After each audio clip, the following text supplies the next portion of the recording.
What is up? Thank you for joining me for another reaction. How are you? I hope this video finds you well. Happy Ren Monday, everybody. It is another Monday, which means it's another video of something by Ren. And today we continue the chapter series here. So this is chapter 7.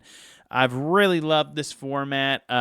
Interested to kind of see how we get to present Ren, at least at the end of filming these videos. So I'm very, very interested to see that. If you don't know me, I am Rowan, and I'm a professional vocal teacher with a degree in music vocal performance, where I was trained classically and got to perform all over the world.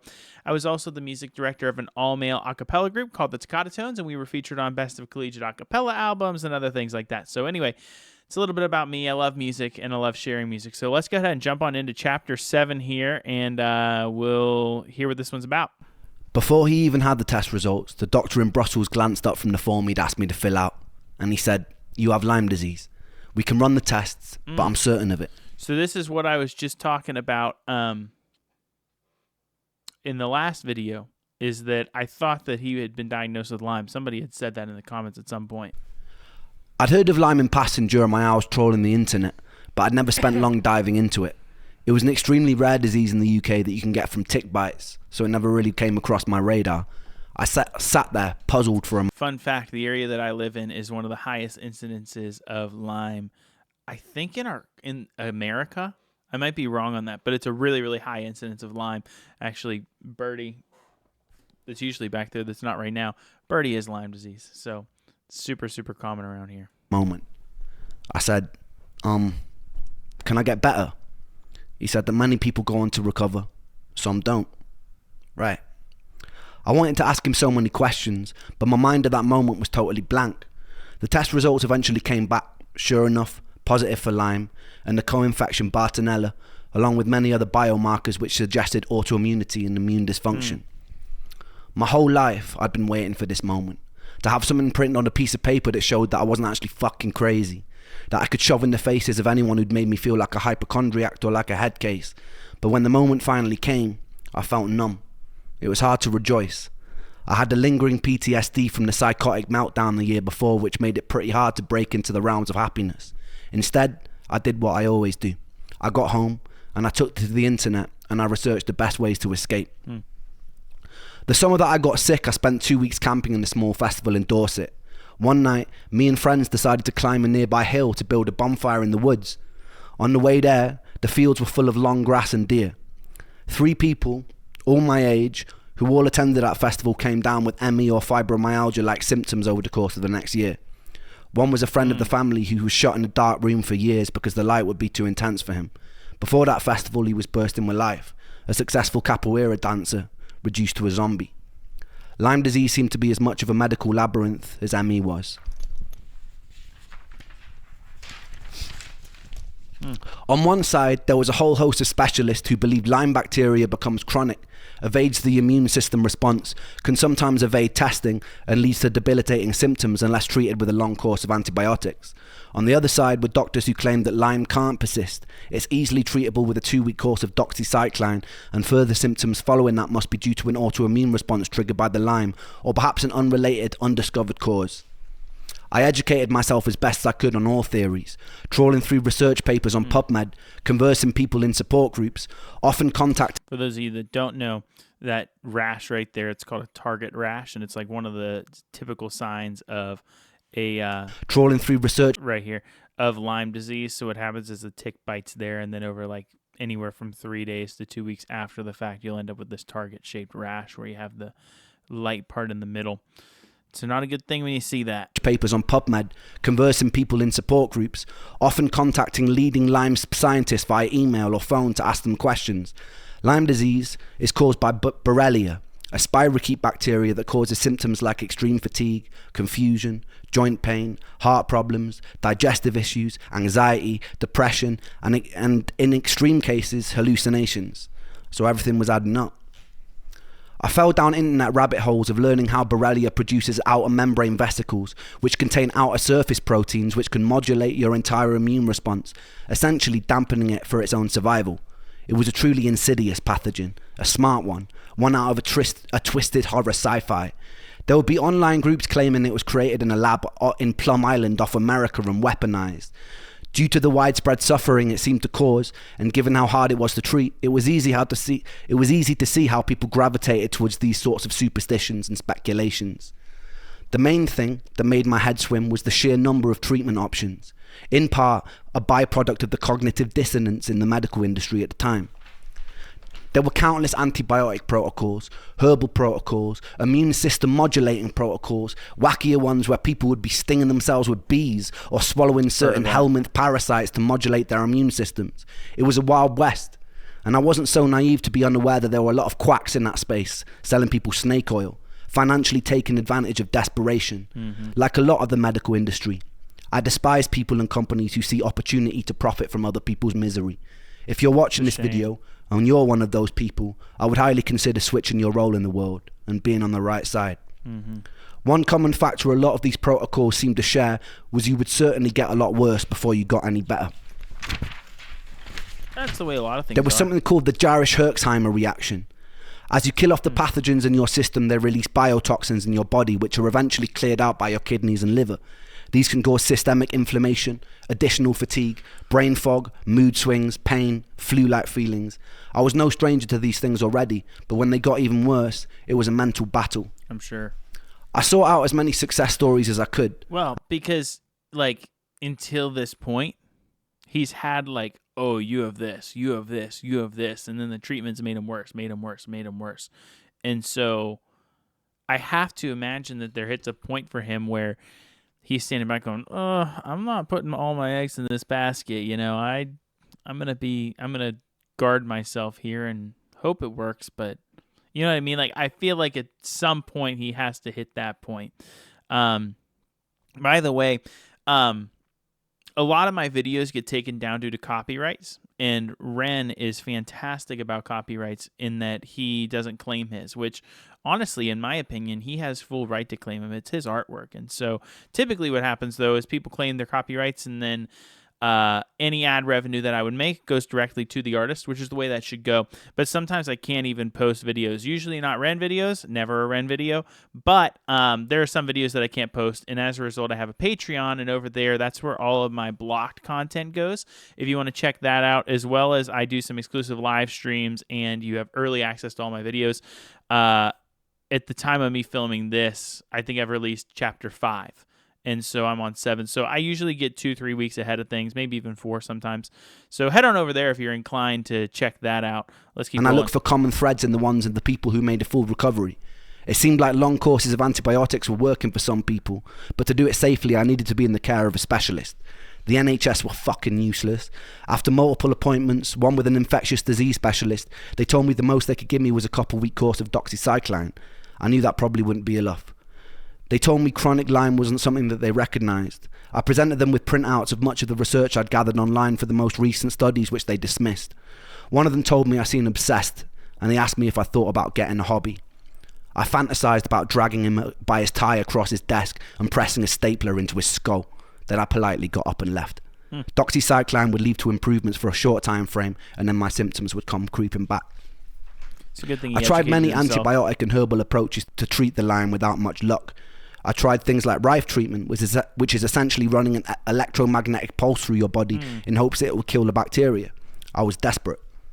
It seemed that America took Lyme disease far more seriously than the UK, which made sense as it was far more prominent there. I settled on a doctor called Dr. Jemsek over in Washington, and when I could, I would busk or I'd sell music online to raise money. My girlfriend at the time also ran a fundraiser, and my mum said that she'd also help contribute towards flights. It's not easy being sick and broke, but somehow we made it work. A week before I was due to fly out, something happened which changed my whole life. I've always been a believer in the good that you're putting out in the world coming back to you. Luck, therefore, is more of a karmic consequence. Just like a little bit of an add-on, my understanding of Lyme, at least somewhat, just from the limited understanding that I do have, my understanding is if you catch it early, the antibiotics work better. I know that was the case for my dog. We caught it very early, and so then she went on a course of antibiotics, and it's been, I don't know, a lot of people say it can go into remission or dormant or whatever else, and then it'll go through periods of flare. But she's been great ever since that initial course. So interesting. I imagine that it's more complex for him because, for one thing, they're not taking him seriously over in the UK, but then also he's had it for like how long at this point? It seems like 6, 7 years, 8 years maybe, just based on how he's speaking. It's very, very, very interesting. I have seen it. If you've missed this in previous videos, I'm actually a chiropractor as well, and I've seen patients with Lyme that are struggling with a lot of the symptoms, which is why chiropractors see them, because they're in pain, and chiropractic care oftentimes can at least help alleviate some of the pain. But I've seen some patients that really, really deal with it and have to go over course of antibiotics, and it's not a fun thing. It's not a fun thing at all. So certainly I feel for him in the limited aspect that I can understand what he's going through. When I was making video blogs, I wasn't doing it to build a following or for any sort of social merit or personal gain. I was doing it because I thought I was going to die. I was doing it because I wanted to feel like I'd left some sort of positive mark on the world, like I'd helped. I remember waking up one morning and going through the comment section of the latest video I'd posted, only to find a message from a British doctor who was running a clinic over in Germany in Los Angeles. He is the third and final angel of this story. He was reaching out to offer to help, and he didn't want anything in return. We exchanged messages and ended up jumping on a video call together. The angel explained that he sympathised with my story. His son was a musician, and at his clinic he'd seen firsthand the countless times the destruction that Lyme disease was causing. He explained his clinic was involved in cutting-edge stem cell procedures and seeing promising results for various autoimmune and Lyme patients. The cost of the procedure was upwards of $25,000, Wow. Something that I could never afford. But he said that every year he personally selected patients to attend his clinic for free. He would offer me the treatment free of charge. All he wanted me to do was document my experience. No way. It made sense to me that if Borrelia was able to modulate the immune system for its own survival, that an intervention that focused on immunological homeostasis would help. Wow. The clinic also offered antibacterial IVs targeting the Lyme and various other treatments intended to build the body back up after years of chronic health complications. I was kind of in shock. When a stranger reaches out and offers something so generous, it's natural to doubt his intentions. Wild. But something told me to trust this kind offer. I really had nothing to lose, and as morbid as it sounded, my willingness to die made it easy to throw myself into a more experimental procedure. There was also some security in the fact that he wanted me to document my experience and share it with the world. If it had been more sinister, surely he wouldn't want that sort of exposure. I decided that I'd still go to the initial consultation with Dr. Jemsek as I'd raised the money, but I would catch a flight to LA once it was done. Money was still an issue. The entire treatment length was about 6 weeks, and back then I could have never afforded the accommodation for that long. I decided to hop on Facebook, and I found a Lyme support group based in LA. There, I found people going through the treatment at the clinic who were happy to put me up in their guest rooms. Despite all our faults, human beings' ability to empathize, lift up strangers, and collectively solve problems purely because it's the right thing to do is such a beautiful characteristic to carry. I sincerely hope that we can find ways to hold on to our own empathy and humanity as we step into the future. I believe these traits will save us as a species. Survival of the fittest is a myth in a society where we have all our basic needs met. It becomes survival of those willing to cooperate. The time came and I flew out to America with Momoko, keeping me company and keeping an eye out in case my health crashed. I went to the initial consultation in Washington, D.C. They recommended that I get on a minimum of a year-long course of various antibiotics and supplements, some to be rotated. Whoa. I saw this as my fallback plan if the stem cells didn't work. We then headed to LA. It was summertime, so it was boiling. The clinic was based in Beverly Hills. The juxtaposition of spending most of my life in waiting rooms that were falling apart, feeling like... This is the first moment where I've really felt like in this story, too, that he's... I don't want to say thinking logically, because that's not what's happening. But he's found this clinic that the research says it works, and he saved up the money and had the donations and everything else, and then he went to the consult and he has this option in hand, and now he's going to go do this other option that might be a little bit more niche and experimental, but if that doesn't work, then you still have this. I don't feel like he had a fallback plan in any other the other stuff. I don't know if that makes any sense at all, but it's just striking to me. Like a defective product on a conveyor belt that's being rushed along only to be dismissed. to then go into being in what felt like a 5-star health spa where there seemed to be a genuine care and interest for my well-being was quite odd. I was greeted enthusiastically by the doctor. He seemed a lot younger than his age. When I mentioned this, he laughed and he said it was the stem cells. As we spoke, I could see his childlike enthusiasm for what they were doing at the clinic. Stem cells were very in vogue at the time. There was also much territory to explore, and the potential of what they could offer harder to treat diseases was incredibly exciting and promised. Stem cells are kind of a hot topic because my understanding of stem cells are they're very versatile cells because they're pulled from babies a lot of the time, or umbilical cords or everything else. And so people kind of get hot and bothered sometimes about stem cells because of how they're obtained, given the fact that it comes from babies and everything else. And so it's very, very interesting. Like, and he's mentioning that it was kind of in vogue at the time. I know that years and years and years ago, whenever they were becoming popular, people were getting either very pro or very anti stem cell. So it's interesting, very interesting. It was hard not to feel some of that contagious excitement leaking from the doctor. He explained that because I've been sick and misdiagnosed for so long, it wasn't going to be easy. There was no magic fix. At times I might feel like giving up, but I should trust the process. So I did. When we first arrived, I was staying on the floor of a young couple's apartment. They were just starting treatment at the clinic. Fontaine was a songwriter and he was an actor. One night he asked me if I liked bikes, and then he took me out on the back of his Harley Davidson and drove at high speed through the hills surrounding LA. Wow. It was interesting talking to Fontaine about her experience. I'd found people I could relate to online, but very rarely did I meet people in person whose experience had mirrored my own. She'd also been through the ringer of misdiagnoses, medical dismissal, left to suffer, trying desperately to claw back her own life. I started to realise this problem wasn't localised to the UK. It was global. So many people were going missing and screaming into a void. The first week at the clinic was aimed at building my body back up. I would sit for hours while various vitamins and nutrients were dripped into my body to address any deficiencies that may have occurred from years of being sick.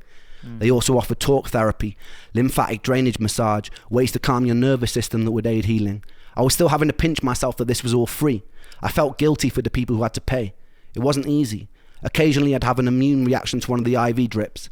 I didn't know at the time, but I had mast cell activation syndrome, which meant my body would become highly inflamed in response to many food, vitamins, even things like perfumes or scents from everyday cleaning products could set it off. A year later, while in the German clinic, I would be minutes away from nearly dying after going into anaphylactic shock during an IV drip. A nurse luckily caught me in the nick of time and injected me with an EpiPen. I spent a night in the emergency ward with Germans who couldn't speak a word of English, who put me on an electrolyte drip that made me feel even worse. During the second week in LA, I moved places to stay with another couple. The husband had been a prop and set designer for the Fresh Prince of Bel-Air. They were extremely generous with their time and space and became almost surrogate parents to me and Momoko. There is an unusual companionship you feel with someone who has faced similar levels of suffering as yourself, like an unspoken bridge of understanding. At the time, I was having difficulties with my girlfriend. I wanted her to come with me to LA, as this felt like a pretty pivotal moment in my life. It was a time where I really just wanted to feel safe, but she couldn't take the time off work. I think I felt a little bit funny about the fact Momoko had made the time and sacrificed her own work and she hadn't. She was being distant with me whenever we spoke on the phone, which frustrated me more and more. We ended up arguing a fair bit. I think this is the beginning of seeds that would soon grow into finding extremely difficult to be in relationships in general. I usually feel pretty unlovable, extremely isolated, very antisocial. I felt alienated, often bitter that most people go through their lives not knowing what it's like to hurt every day. That they didn't appreciate the freedom their bodies allowed them as they should. To be alive and to not hurt is a blessing. To be alive and not hurt is all I want. The day of the stem cell transplant finally arrived, and I was nervous, as you would be getting a giant fucking metal rod shoved into your skin. The doctors offered me an anti-anxiety med, and I was never one to turn down free drugs. With autologous stem cell transplant, they take cells from your own fat, centrifuge them, and then do some magic science shit and then feed them back to you in an IV. To acquire these cells, they have to do liposuction. The issue was I was already skinnier than a shadow on a cloudy day. They would usually take the fat from the stomach, but as I had virtually no body fat, they had to go in through the back near my coccyx. They spent about 20 minutes sawing away at your insides and separating your muscle from fat. Then they inject you with a liquid that breaks it down and they suck it back out, fresh for the stem cell harvest. There's a video of me drugged up and laughing as a needle as big as my forearm gets rammed into my back. Oh my gosh. I returned home pretty bruised up, but full of hope. Like they're digging for gold. And so I'm pretty kind of bruised up. I've got these 2 little holes here. Wow. Where they took the stem cells out. And they put them back in my arm. You can't really see on this camera because the light's too much, but I've got more holes in my arm than a Scottish heroin addict. I'd met people at the clinic who were further along the process than me, who were singing the praises of how much better they felt. For the first 3 months, I didn't really notice much, but I was told it would take time. I was already doing somewhat better from the 6 weeks of IVs. I'm sure. It's an unusual psychological space to be teetering on the precipice of hope that your whole life could change. There's a certain tension and a certain excitement that comes with that. I was also having big problems with my girlfriend at the time. I'd found out some things that had really shaken my trust. In retrospect, I should have just walked away then and there, but I held on because part of me blamed myself. In my sickness, I held people at a distance, so I felt like I deserved negative things. We would fight a lot. The health problems added a whole new dimension to something that would be hard for any couple. I couldn't trust that she loved me as much as she said she did because of certain things that I found out. A few months after the transplant, me and her decided to get away from everything and stay with her mother on the south of Spain. One night, we were sat on the grass, looking up at the sky, being surrounded by avocado and lemon trees. It felt like we were in some sort of Eden-like paradise. She asked me to marry her. It was her way of proving that she loved me and would always love me. And I said yes, but I meant no. Oh, man. Even when we went to pick out rings, I just felt scared. I lost the ability to trust love. I don't fully blame her for that. She was an awesome person trying to navigate a complicated situation. I blame my sickness. My sickness was an inseparable from me, and so I blame myself. After about a month of being home, she sat down with me one day and told me she decided to move to Australia for a year. She told me it wouldn't change anything between us. I had my doubts. Yeah, I'm sure you did. Despite the additional stress in my life, something amazing was happening. About 4 months after the stem cell transplant, I noticed the desire to leave the house. I noticed more colour in my skin. I joined a gym that was a 3-minute walk from my house. I started working out for the first time in years. Music started pouring back into my life. I was singing more. I was producing more. And this was all leading up to my favourite chapter so far. Wow. Wow. That's crazy. What a crazy story. Oh, man. Makes me excited for chapter 8. But let's go ahead and jump on in now to this song. I don't know what it is yet.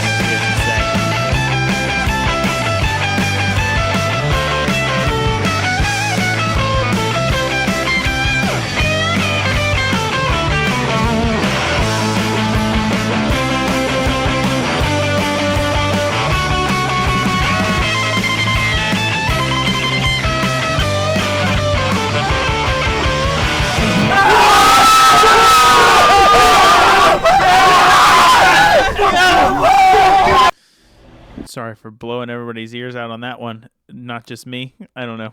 That was loud right there. Kind of a cool little rock solo thing. Electric guitar deal.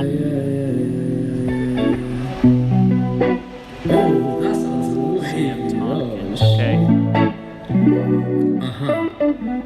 Blind-eyed.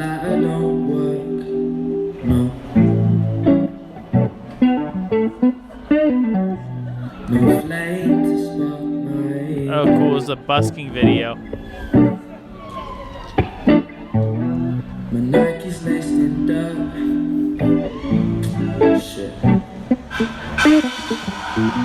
I feel like I'm treading on my own soul. My headphones only working on the left side, but I try to live the right life. My eyes wide and I strive to stop my demons gripping from the inside. This road is dark and I can't.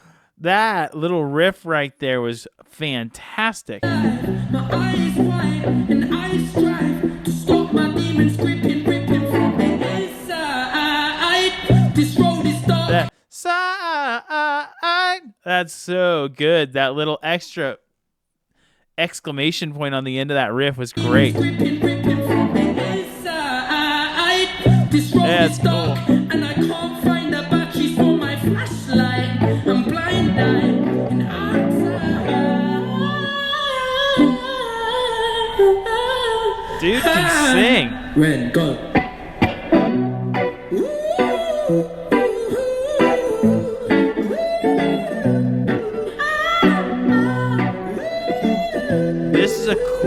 interplay between the two of them.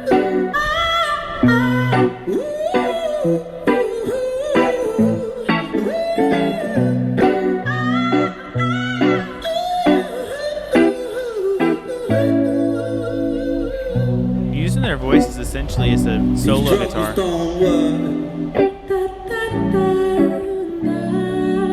Wow, what a cool timbre there. Pain, it takes control.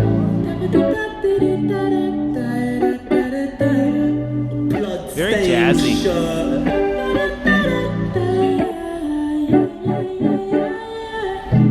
I feel like I'm always being chased by the devil. Yo, I try to talk, but I can't seem to get my spoken words right. And I try to keep my stutter alive. Oh, wow. He's done something like that before in a previous song. You guys will have to let me know what it is, because I know that he's done it before, where he kind of has like a stutter kind of line in a song. Let me know what it is. I'm sure somebody knows or somebody can remember. Really, really cool. Just the interplay between them is very, very unique. Also, another little side note, he's kind of going into this little bit of a reggae feel here, which I've heard him do in other songs before as well. I love it. I think that it suits his voice and his style very well. Ish, right? Caught you like a flip knife, twist and make you sick, right? And I felt maybe I'll be better alone. So I redirect the calls from my phone. I learned so many lessons from depression, but in essence I'm just wishing that these bad thoughts were gone. I like Sam's voice. A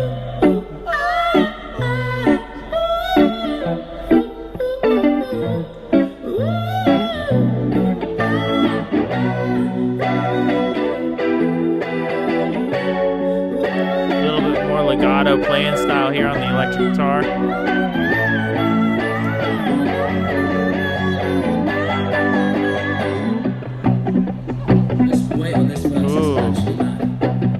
Picking up speed now. Sometimes I guess, sometimes it's when it's like time is against me. In my mind, I kind of mind, yeah, though my mind, it tortures me. But I shine, cause when I shine, it's like my shines, they set me free. And I rhyme, I shine so bright, these rhymes come out of me. Times I bleed, times I crawl, times I slip, times I fall. Times my back's up against the wall, so hard that the whole building could fall. Times I bruise, times I break, times I'm true, times I'm fake, times I'm when the forward is to open and just swallow me for goodness sake. I think I'm gonna break, cause I ain't Yo. Yeah, that deserves a cheer right there. His voice climbed and climbed and climbed, and then he hits with this super fast delivery rap. Listen and go up.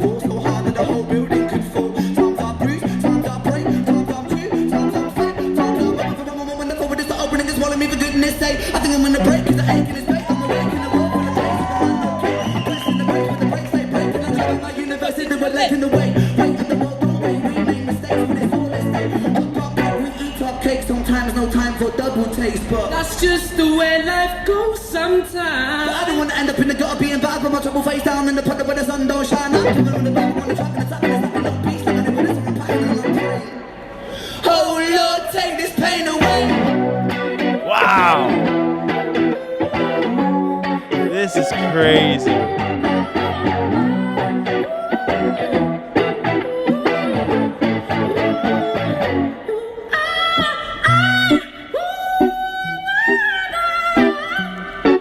That's crazy.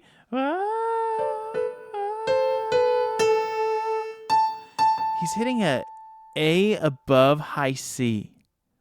That is some crazy falsetto register there.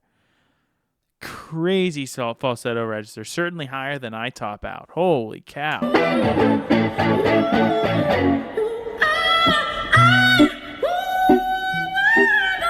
That right there. Wow. Cool camera angle here too.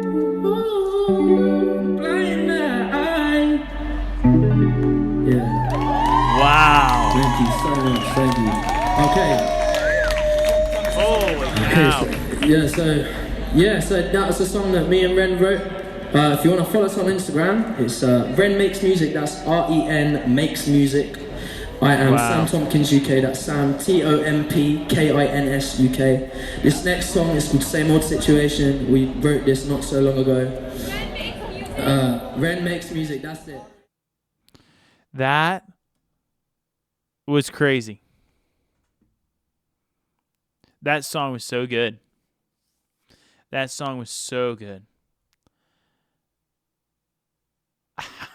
I think I'm speechless. The vocals, Sam Tompkins was great. Great. The electric guitar playing was fantastic. Cool busking situation as well. And then the story of chapter 7, it's like renewal, it's hope, it's the turning of the tides. By far and wide, my favorite chapter so far. Let me know what you guys think. What's your guys' favorite chapter? Maybe it's chapter 8, which is the last one. Absolutely insane. Like I mentioned before, head over to my Patreon if you want to see all my blocked videos. None of them are ran, of course, but even so, I have a lot of great videos over there that are just blocked, and then some great live streams and everything else as well. So head on over there if you're so inclined. And if you like this video, go ahead and like, subscribe, comment. Let me know what you guys think about all these chapters and everything. And in the meantime, I'll catch you guys on the next one.